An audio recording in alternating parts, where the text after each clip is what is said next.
Hello বন্ধুরা, তো আজকে নিয়ে চলে আসলাম আরেকটা নতুন রেসিপি, ছানার জিলিপি। তো দেখে নাও ছানার জিলিপি বানাতে কি কি লাগছে। আমি এখানে নিয়ে নিয়েছি পনির, আর এটা ঘরের ফেটানো পনির। আর এখানে দেখো চিনি আছে, আর ময়দা, আর এলাচ। তো এখন এই পনিরটা আমি ভালো করে জল ঝরিয়ে নিয়েছিলাম, আর এই ময়দা দিয়ে দিলাম এটার মধ্যে। এখন ভালো করে এটাকে মেশ করে নেব। আর আমি বানাইনি, এটা আমার মা বানিয়েছে, আমার মা বানাচ্ছে, কারণ আমি এত শত পারি না, আমার মা পারে। তো দেখো, যত সময় অবধি এই পনিরটা হাত থেকে ছেড়ে ছেড়ে আসছে, এটাকে ভালো করে মেখে নিতে হবে। তো দেখো মাখানো হয়ে গেছে, আর এখন ছেড়ে ছেড়ে আসছে। তো মা এটাকে জিলিপির আকারে শেপ করে নেবে। তো একটা একটা করে সবগুলো জিলিপির শেপে বানিয়ে নেবে। আর এটা খেতে খুবই সুস্বাদু হয়। আমার তো খেয়ে খুবই ভালো লেগেছে। তো তোমরাও বাড়িতে বানিয়ে এইভাবে খেতে পারো। তো দেখো এখানে জিলিপিগুলো বানানো হয়ে গেছে।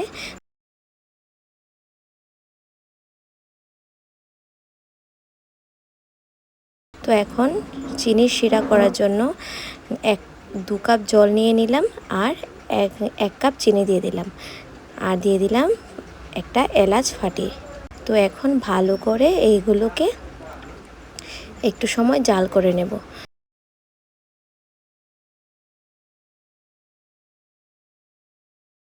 তো দেখো জিলিপিগুলো ভাজার জন্য একটা কড়াইতে আমি তেল দিয়ে দিলাম।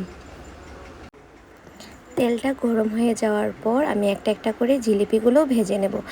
আর আমি এখানে ভিডিওটা ফাস্ট করে দেওয়ায় এরকম লাগছে, কারণ আমি এটা মিডিয়াম আঁচে আস্তে আস্তে আমি জিলিপিগুলো ভেজেছিলাম।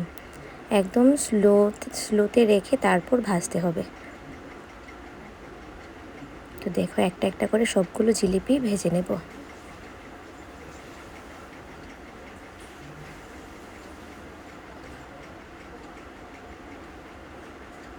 তো এখন জিলিপিগুলো ভাজা হয়ে গেছে, একটা একটা করে নামিয়ে নেব। তো এখন ওই চিনি শিরার যে করে রেখেছিলাম, এই শিরাটা আবার একটু সময়ের জন্য আমি জাল করে নিয়ে জিলিপিগুলো চিনির এই ফুটন্ত শিরাতে দিয়ে ভালো করে একটু ফুটিয়ে নেব। 5-10 মিনিট ফুটিয়ে নেওয়ার পর আমি এটা ঠান্ডা হতে রেখে দেব। তো দেখো ঠান্ডা হয়ে যাওয়ার পর আমি একটা প্লেটে সাজিয়ে নিয়েছি, আর এটা খেতে খুবই সুস্বাদু হয়। তো তোমরা এইভাবে বাড়িতে বানিয়ে খেতে পারো, খুবই সুস্বাদু। তো চলো দেখা হচ্ছে তোমাদের সাথে নেক্সট ভিডিওতে। আরেকটা নতুন ভিডিও নিয়ে আমি চলে আসবো।